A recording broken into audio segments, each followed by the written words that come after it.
Ketemu lagi dengan aku, Heni.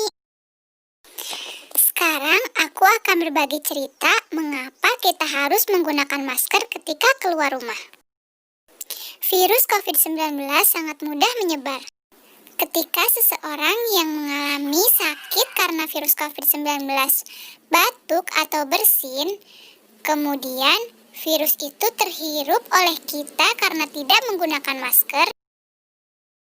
Dengan begitu, kita bisa terkena virus COVID-19. Jadi, supaya kita terhindar dari virus COVID-19, harus menggunakan masker ya. Lalu, ketika kita batuk atau bersin, kita harus tutup hidung dan mulut dengan menggunakan tisu atau sapu tangan. Jika tidak ada tisu, bisa digunakan lengan dalam atau siku. Jangan sampai ditutup dengan telapak tangan. Segera buang tisu yang sudah dipakai ke dalam tempat sampah dan cuci tangan dengan menggunakan air bersih atau sabun. Dan ketika batuk, kamu juga harus menggunakan masker ya. Nah, begitulah kenapa kita harus selalu menggunakan masker ketika keluar rumah.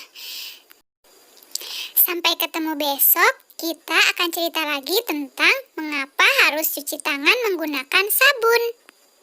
Sampai ketemu nanti. Dadah.